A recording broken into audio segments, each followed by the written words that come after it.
नमस्कार, welcome to global affairs.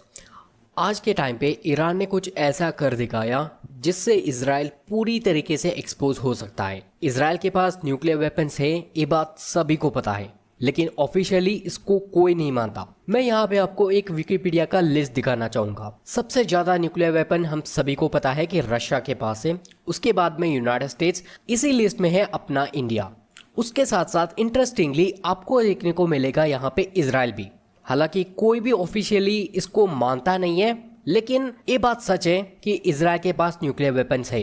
Israel ने बहुत पहले 1960s के ईयर में न्यूक्लियर वेपन को डेवलप कर दिया। प्रॉब्लम यहाँ पे ये आती है कि इस लिस्ट में ईरान नहीं है। बहुत लोगों का ये मानना है कि ईरान के पास 9 से लेके 10 न्यूक्लियर वेपन्स ऑलरेडी है। कुछ लोग ये भी मानते हैं कि ईरान के पास 9 से लेके 10 न्यूक्लियर वेपन बनाने की कैपेबिलिटी है। मतलब जो भी रॉ मटेरियल्स, रिसोर्सेस, टेक्नोलॉजी चाहिए वो सभी चीजें हैं। और ईरान का खुद का ये मानना है उनका पूरा का पूरा न्यूक्लियर प्रोग्राम एक सिविल न्यूक्लियर प्रोग्राम है, जो कि सरासर झूठ है। बिकॉज किसी का न्यूक्लियर प्रोग्राम अगर सिविलियन पर्पस के लिए होता, IAEA के लिमिट के ऊपर कोई भी कंट्री न्यूक्लियर एनरिचमेंट नहीं करती, जो ईरान अचीव करना चाहता है। अभी के टाइम पे इजराइल हर वक्त कहता रहता है कि ईरान इलीगली न्यूक्लियर एनरिच कर रहा है, ईरान का एक सीक्रेट न्यूक्लियर प्रोग्राम है, कई सारी ऐसे चीजें। लेकिन अगर इजराइल खुद भी एक करता है और ये प्रूफ हो जाता है, तो इजराइल के जितने भी एलिगेशंस है वो कंप्लीटली बेसलेस हो जाते हैं। मतलब आप चोरी कर रहे हो और आप इल्जाम लगा रहे हो अगले के ऊपर कि आप भी चोरी कर रहे हो। हाल ही के दिनों में ईरान ने कुछ ऐसे मोसाद के एजेंट को पकड़ा। यहाँ पे दोस्तों आप देख सकते हो 2 एजेंट्स की इमेजेस। ये शिनबेट से बिलोंग करते हैं या मोसाद से, वो तो मुझे पता नहीं, लेकिन कहा ये जा रहा है एक मिला था लेबनान में और दूसरा मिला था सीरिया में। अभी तक ये बात बिल्कुल भी कंफर्म नहीं है कि क्या ये दोनों मिले हुए थे ईरान से पैसे के लालच से, या इन पे थोड़ा बहुत कर्ज था, या आइडियोलॉजिकली। अभी तक मार्केट में इसके बारे में कुछ भी इंफॉर्मेशन नहीं है।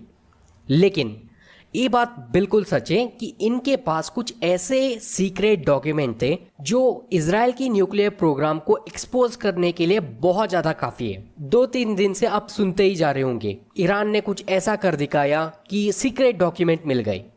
हर कोई इसको कवर कर रहा है। आज हम इस वीडियो में समझेंगे कि वो सीक्रेट डॉक्यूमेंट्स असल में है क्या। इजराइल ने सबसे पहला अपना प्रोग्राम स्टार्ट किया 1950s में ही। डिमोना करके एक रिएक्टर है जो नेगेव डेजर्ट के बहुत आसपास है। फ्रांस के असिस्टेंस से इजराइल ने सबसे पहला न्यूक्लियर रिएक्टर खड़ा किया। इजराइल के न्यूक्लियर प्रोग्राम के रिलेटेड एक बड़ा इवेंट होता है 1986 में। दुनिया इसको याद रखती है मोडेच्यू वेनिन्यू लीक करके। आप यहाँ पे मान के चलो मोडेच्यू वेनिन्यू एक साइंटिस्ट है जो इजराइल की न्यूक्लियर प्रोग्राम में काम करता है। एक दिन अचानक कुछ ऐसे डॉक्यूमेंट मोडेच्यू वेनिन्यू ब्रिटिश प्रेस के सामने लाके रख देते। ये तो इजराइल के लिए सदमे से कम नहीं था और अमेरिका के लिए भी बहुत ज्यादा शॉकिंग था। इस एक इवेंट से पूरी दुनिया की अटेंशन आ गई इजराइल के ऊपर। क्या इजराइल के पास अपने खुद के न्यूक्लियर वेपन्स है? मतलब 1986 तक पूरी दुनिया यही मान के चल रही थी इजराइल के ऊपर अगर कोई भी न्यूक्लियर हमला होता है तो अमेरिका उसको प्रोटेक्ट करेगा, अमेरिका सेकेंड स्ट्राइक करेगा उस कंट्री के ऊपर। लेकिन मोडेच्यू वेनिन्यू के रिपोर्ट के अनुसार इजराइल के पास 1986 में ही 100 से भी ज्यादा न्यूक्लियर वॉरेट्स थे। बहुत ज्यादा नंबर है दोस्तों ये। और अभी के टाइम पे इस लिस्ट के अनुसार इजराइल के पास है 90 न्यूक्लियर वॉरेट्स। बिकॉज सभी को पता है सोवियत यूनियन के कोलैप्स के बाद बहुत सारे कंट्रीज ने अपने न्यूक्लियर वॉरेट्स की संख्या कम कर दी थी, सिर्फ और सिर्फ चाइना के अलावा। बिकॉज चाइना का तो अपना ही कैलकुलेशन है। और सबसे यहाँ पे मजे की बात है don't ask don't tell policy. US और इजराइल के बीच में कुछ ऐसी पॉलिसी और ऐसी अंडरस्टैंडिंग बन चुकी थी जो कहलाती है don't ask don't tell policy. इसी का नतीजा है दोस्तों, इजराइल को अभी तक कोई भी नहीं मानता इजराइल के पास न्यूक्लियर वेपन्स है। अगर सभी पैटर्न अगर आप गौर से देखोगे तो ईरान भी इसी तरीके का पॉलिसी अपना रहा है अपने न्यूक्लियर प्रोग्राम को लेके।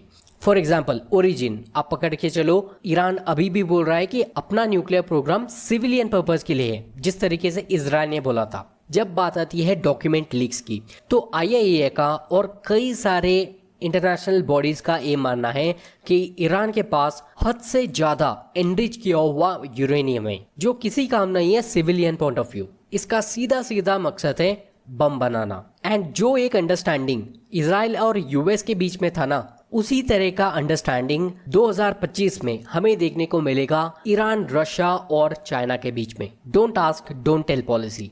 तो अभी के टाइम पे ईरान इसको किस तरीके से यूटिलाइज करेगा, अमेरिका का इसके ऊपर क्या रिएक्शन होगा, चाइना और रशिया इसको किस तरीके से देखेंगे, अगर ये बात कंफर्म होती है कि इजराइल का भी एक इलीगल न्यूक्लियर प्रोग्राम है तो किस तरीके से दुनिया इसके ऊपर बिहेव करेगी, बहुत ज्यादा इंटरेस्टिंग होगा। ये जो जियोपॉलिटिकल इवेंट है ना, बहुत सारी अपडेट आना बाकी है दोस्तों, बिकॉज बहुत बड़ी अपडेट है। बिकॉज ये जो डेवलपमेंट है मिडिल ईस्ट की फ्यूचर बदल सकता है। एक न्यूक्लियर डेवलपमेंट रेस भी आने वाले दिनों में खड़ी हो सकती है। अगर कोई भी अपडेट आती है तो मैं आपके लिए वीडियो बनाऊंगा। Please subscribe the channel, hit the like button. Thank you so much for watching the video. Let's see you guys in the next video.